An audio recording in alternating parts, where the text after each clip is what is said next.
नमस्कार, प्रणाम। मैं सुधीर शर्मा भट्ट एक बार और आप लोगों के सामने एक अपने नए ब्लॉग के साथ। अब आज जो खबर मैं बताने जा रहा हूँ ये बहुत ही मैंने नया खबर है और आई थिंक आप लोगों को सोच के सुन के ये होगा कि क्या ये खबर सही है। कहीं ना कहीं ये खबर सही है।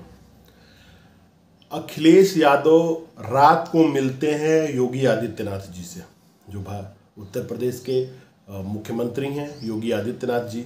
वो रात को मिलते हैं योगी आदित्यनाथ जी से। अच्छे, रात को मिलते हैं और दिन में कुछ और, यानी हाथी का दांत दिखाने के लिए कुछ और खाने के लिए कुछ और। अभी आप लोगों ने कुछ दिन पहले सदन में देखा था योगी आदित्यनाथ जी और अखिलेश यादव के बीच बात यहाँ तक पहुँच गई जो जैसे लगा कि रोड पे बात हो रही है। सदन की गरिमा नहीं रही थी। योगी जी ने उनके कुछ ऐसा बोला कि उसके पलट के अखिलेश यादव ने ऐसा बोल दिया कि उसमें माँ बाप तक को खींच ले आया गया। एक दूसरे के प्रति अभद्र भाषा और उसको अगर सभ्य समाज में कहा जाए तो एक घिनौनी गाली थी। एक दूसरे का बोला गया कि आपके रोड आपके बाप के पैसे से बना है, तो उन्होंने बोला नहीं आपके बाप के पैसे से बना है। तो ये सदन की भाषा तो नहीं है, संसदीय भाषा तो नहीं है। बात बढ़ती गई और तल्खियाँ देखती गई। माननीय मुलायम सिंह यादव जी बीमार थे। धरतीपुत्र माननीय मुलायम सिंह यादव जी जो समाजवादी पार्टी के संरक्षक थे, जब बीमार थे तो लखनऊ आवास पे योगी जी जो उस वक्त उत्तर प्रदेश के मुख्यमंत्री भी थे मिलने गए थे और मुलाकात के दौरान बातें खबर बाहर आई कि ये लोग एक दूसरे से मिलते रहते हैं। राजनीति है ही कुछ ऐसी कि जहाँ पे जो सत्ता में होता है उससे जनता के तौर पे, चाहे वो विपक्ष का नेता ही हो या कोई भी हो, मिलना तो पड़ता है, अपनी बात तो रखनी पड़ती है। बातें बढ़ती गई हैं और आप लोग सदन से लेके और मंचों तक ने देखा है, मंचों तक पे कि कितनी ही तरह की बातें हुई हैं और किस तरह का दुराव एक दूसरे के प्रति था। अच्छा, ये जो मैं बात बता रहा हूँ कि अखिलेश यादव जी मिलते हैं माननीय योगी जी से, ये मेरा अपना भाषा नहीं है, ये मेरा अपना शब्द नहीं है, ये मेरा अपना सेंटेंस नहीं है, ये मेरी अपनी बात नहीं है।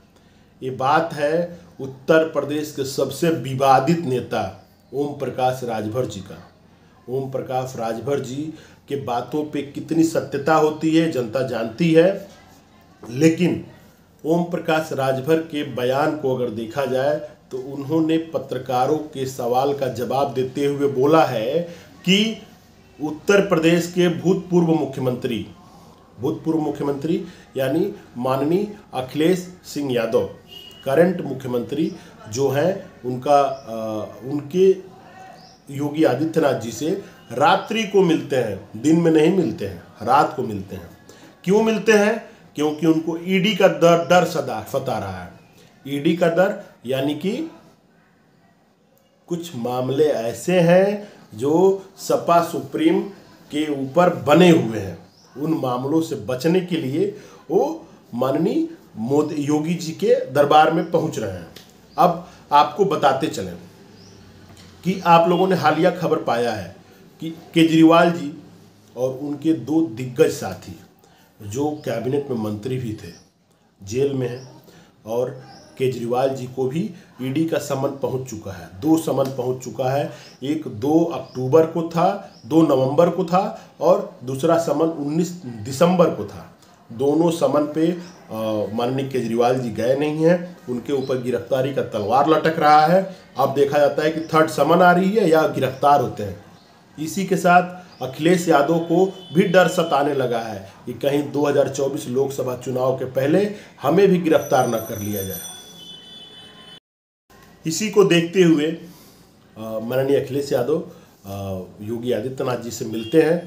खैर, बात यह है कि हम कार्यकर्ता जो एक सिंगल ट्वीट पे किसी नेता के उसके पक्ष या विपक्ष का होने के कारण हम एक दूसरे से लड़ बैठते हैं, ये कहाँ तक शोभनीय है, कहाँ तक जायज़ है, ये विचारणीय सवाल है। ओम प्रकाश राजभर जी भी लाइमलाइट में बने रहने के लिए बात बोलते हैं, या उनका यह नियत ही है कि जिसके साथ रहते हैं उसके लिए, जिसके साथ नहीं होते हैं उसके लिए कुछ भी कह सकते हैं।